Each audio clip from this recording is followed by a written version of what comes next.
Hi everyone, Agnes here. I am with Mariana.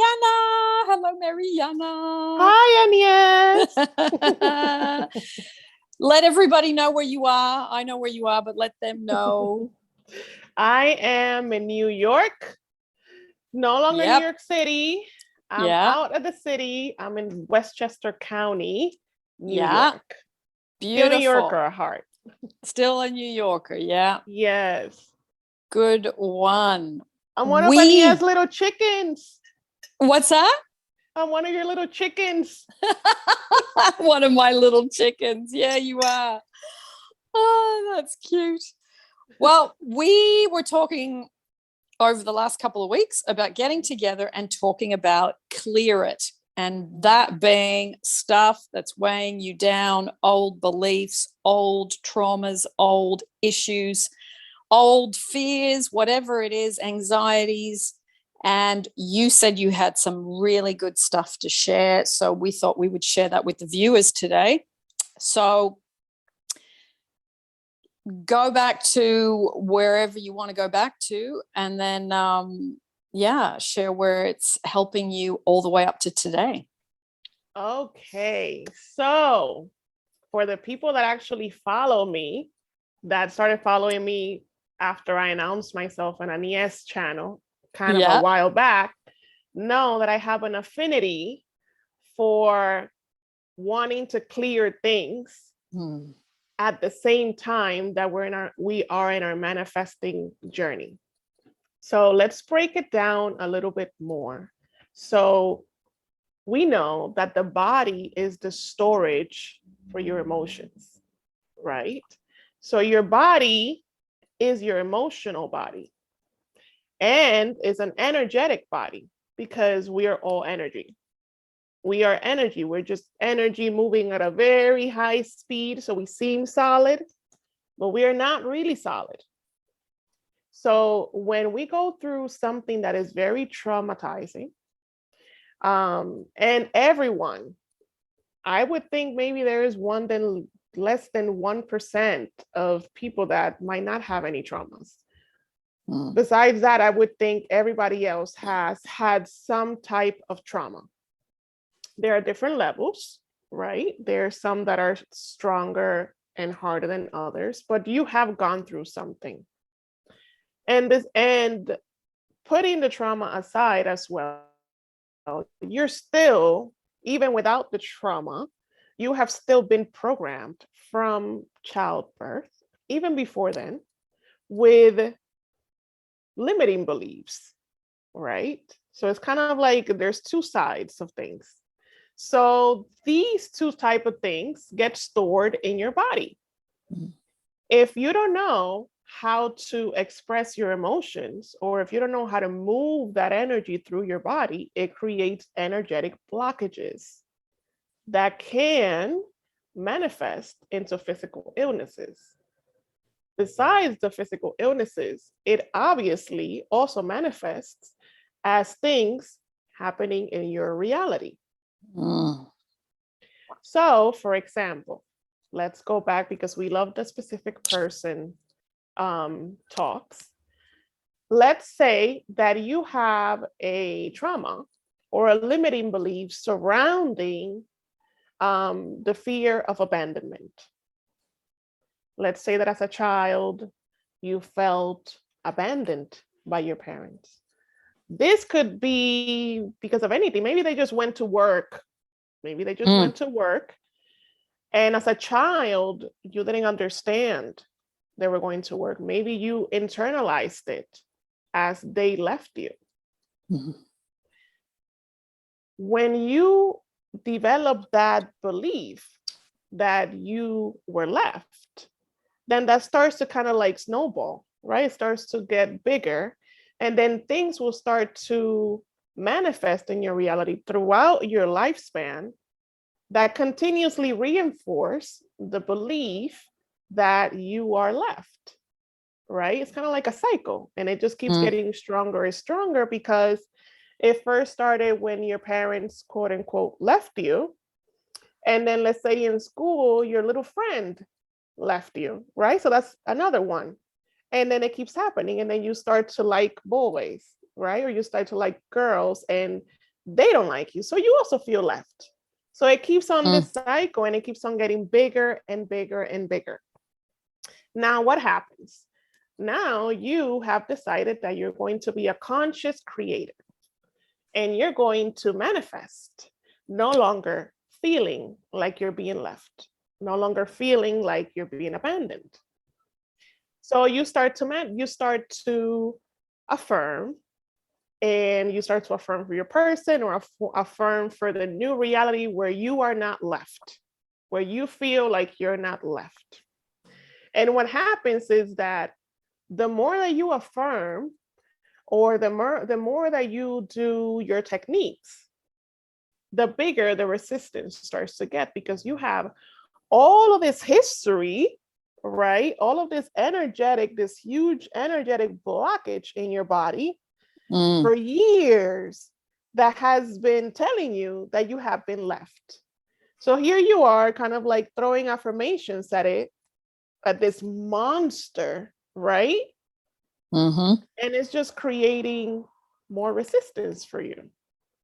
And if you're like me, because this is a learning curve, if you're like me, when the resistance comes up, you think you're doing something wrong, but you're not. It's just resistance coming up. So that is where your clearing techniques come in. That is where your Ho'oponopono comes in. That is where your EFT tapping comes in. Because you have to remove, you have to heal, you have to clean, how we say in Ho'oponopono community, that blockage. Yeah. You have to take that energy, that energetic blockage, and you need to transmute it. Once you get rid of that, once you clear it and you let it go and it moves away from your body, then now your affirmations are going in, they're going in without opposition. They're going into fertile ground, kind of like you pulled out the weeds. And now you're putting in these seeds into fertile ground, and it works better. Why does it work better? Because, timing. Yeah. Why does it work better? Because you no longer have that emotional pain, the anxiety attacks, the panic attacks. It's kind of like you're literally fighting against these beliefs. And if you go about it without trying to clear or heal anything, you might get beat up. Yeah. Because this is years and years and years of shit. Yeah. And I love, when some people say, you don't need to heal anything. You're perfect the way you are. You are perfect. You came in being perfect. Your original essence is perfection. But all of this crap has been added onto you. The more that you clear stuff, the more that you get rid of stuff, the lighter you feel, right? The more potentials that open up for you, the more things you're able to see with bright eyes, because we're manifesting through the filter of our beliefs. So you're essentially cleaning the filter. And when you clean the filter, you manifest new things. Because you have all of these new beliefs. That's lovely. I like your filter analogy. That's so well described. And I can't say I believe, you don't have to heal stuff to manifest. You can manifest. That's usually said by a person that does not suffer with a lot of emotional pain. Yeah. Or someone who is in the middle of a manifestation and hasn't had the, let's say, time under their belt to maintain, because it's easy to manifest something. It's the hanging on to it and keeping that around, whether it's money, a job, a relationship. Yeah, the manifesting isn't the biggest deal of all. it's the keeping it for 1 year, 4 years, 10 years. That's when you see, I think, what you're really made of, just between you and you, but also looking at people that you take advice from. It's making sure that they, because it's ongoing work. I mean, you and I have talked many times. This is an ongoing work for you and I at different levels of peeling back the onion over the years. We still work on our own stuff, even though we help other people. Yeah. That is so great for you to say, because manifesting anything is very easy. Because when you're manifesting something, you're consciously putting an effort to manifest that. Yeah. So you're in your conscious mind. Right? So, and these limiting beliefs are not in your conscious mind. They're in your subconscious mind because they have been there for so long. Yeah. Right? Because a thought starts at the conscious mind, and after it becomes part of you, it becomes a belief, it falls into your subconscious mind. So when you're manifesting something, you're consciously putting in the work to manifest that. So manifesting it is easy. The problem is that once you have that manifestation and you start to get comfortable consciously, your subconscious mind takes over, and your subconscious mind is still riddled with all of those limiting beliefs. Yeah. And the problem about that is your subconscious beliefs are not visible to you. They're visible to the person in front of you, because your subconscious mind is your habitual mind, is the mind that takes care of everything while you're thinking. So that's the problem. That's why people lose their manifestations, because they do all the work consciously to get it, and then they fall back naturally. You're never going to be able to be 100% of the time conscious. Naturally, when you fall back into your subconscious mind, your subconscious negative beliefs are still there, and they're going to come back and kick your ass. So that's why you always have to do the work, so that, if it happens to fall back into your unconscious mind, and your unconscious mind is so honeymoon and rainbows, then you're set. Yeah. Kind of like with there's this doctor, he's called Bruce Lipton. He has a book called The Biology of Belief, and he talks very deeply into that, into like the conscious and subconscious mind, and how it works, and how your subconscious mind is invisible to you, and it operates, and it operates 95% of the time. We're only conscious 5% of the time. So obviously we're going to fall back. It's just inevitable. Yeah. I always think of Neo from The Matrix when he's like, it's inevitable. It's inevitable. Oh, God. No, that's well explained. And also, I mean, I think so many people just go, why is it that this won't work for me? And why is it that when I get a manifestation, I can't hang on to it? And, it's discouraging sometimes, but it's like discouraging. Visualization, Neville Goddard's work. If you do affirmations, if you do scripting, all these things, they're all pieces of the puzzle. But often there is a big why isn't this sustainable for me? And then people blame themselves. And, I understand that, because I used to do that too. And many people that I come across do that. And it's like, well, I must be doing something wrong. And it's like, it's not that you're doing something wrong. It's just there are deeper issues that need to be weeded out.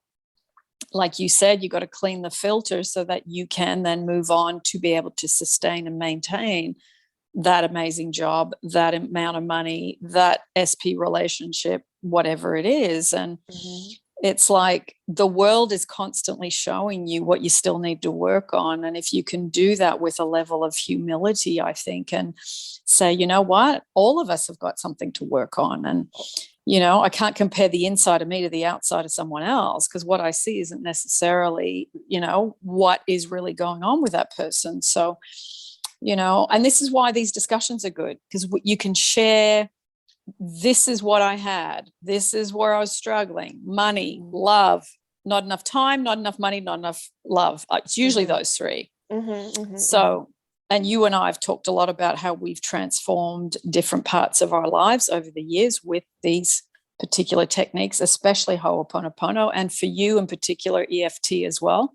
Yeah. And I think I did EFT for quite a big block of time when I was doing my coaching course, because it was part of my coaching course. So we had to work on all our own stuff. Yeah. But you've gone into it more heavily than me. And that's why I like when you come on, because this is an area of specialty for you. And we do have areas that we're more drawn to and areas that we excel in. And this has worked so well for you. And I'm going to put down below the interviews that you and I have done where we've talked about these things and talked about relationships and talked about SPs and all of that, and applying these things to those particular topics. So yes, yeah, I loved your little short sentence, clear it. It's like that. There's nothing more to say. Clear it. Just get on with clearing it, because the sooner you do, you don't have that anxiety, you don't have that obsession, you don't have that depression, you don't have that, oh my God, how am I going to control this? I need to, this micromanagement stuff that seems to go on a lot. You don't engage in these sorts of ways of behaving once you deal with your side of the street and you sweep it properly. Listen, I am a certified Ho'oponopono practitioner. I love Ho'oponopono. I think it is amazing, especially when you're going through a very strong emotion. Yes. For me, it seems like that's when it works the best. However, me learning EFT tapping has changed the game for me. I heard, I used to hear about it here and there in the manifesting community, but I didn't really get to start practicing it until I was manifesting my specific person back the second time. So I made a video about it because it was during the pandemic, during the quarantine. Yeah. And I realized that a lot of the beliefs that I thought I had worked on by just affirming were still there. Yeah. And they came to the surface during the pandemic. Like fear and stress brought them back out, and that led to that breakup. And I started my manifesting journey for the second time to manifest them back. And I was very nervous. I didn't think that I could do it again. I was very doubtful. And I reached out to a few other coaches also in the industry, and they were just, affirm. I would do it, but it wasn't targeting my internal emotional pain. Yeah. And my emotional pain would riddle me. I would feel completely handicapped. Yeah. Yeah. So when I started tapping, so actually I don't think I've ever mentioned this story, but I think it will be perfect for this time. So there is two EFT tapping coaches that I follow on YouTube. One of them is David Childerley. And the second one is Brad Yates. Yeah. So my father passed away. I think he will make about 8 years this year. And he suffered from Alzheimer's. And between my mother and I, we took care of him for the last 10 years of his life. He ended up passing at home with us. And he was, for the people that know about Alzheimer's, that they get to a level where they're like babies. They're like babies. They don't know who you are, and you have to take care of them in every aspect. Yeah. And my father had always been that foundation for me of always being there for me. You know, like even if for whatever reason, he was just always there. You know, he was always there. He was unmovable. So when my father passed away, that's when I actually hit rock bottom. And I found a therapist and all of this stuff. This was before I met my person. So moving back to when I was manifesting my specific person back the second time, I found a video, an EFT tapping video by Brad Yates, where he talks about kind of like letting go of, I don't remember the exact name, but I do have it linked on my channel. It was like fear of abandonment, I think it was related to. Okay. And I decided to do it. And I cried the first time I did it. So I did it for about 3 days straight. And on the third night, I had a dream with my father. And it was a dream that in every scenario, I was trying to take care of him. It was like a multiple sequences dream. You know how you have like multiple, it's like a dream. It looks like a movie because it has like 3-4 different parts. So there would be like different scenarios. And in every scenario, I would try to take care of my father. And I couldn't do it. At the end of each scenario, my father would end up dying. Right? You see a link there. By the time the last scenario came, that I couldn't save him, I screamed so loud in my dream out of frustration. Yeah. Like I literally, the scream in my mind was so loud, like of anguish, because I couldn't save him. And I woke up crying. Yeah. And on the fourth night, I had another dream with my father. And in this one, he saved me. Oh, beautiful. And I understood there that I had to let that go. My father hadn't abandoned me. Yeah. He had transitioned. And it was something that needed to happen. Yeah. And I couldn't hold myself. I couldn't feel guilty anymore for not being able to save him. You know? Yeah. This is how powerful EFT tapping also is. You have to clear these things. And the amount of peace that I felt after I had those dreams, the amount of peace was incredible. It was like something was released, something was finally let go. Yeah.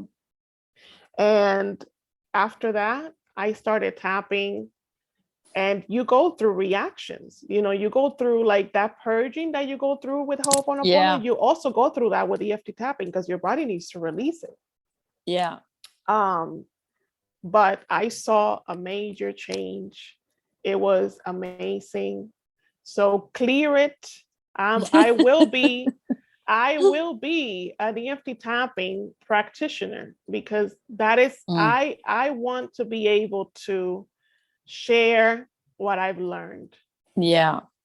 Because people are in pain and trying to cover it up, sort of like your how you always say you can't frost a rotten cake. Yeah, you can't ice a rotten cake. You can't ice a rotten cake. Yeah.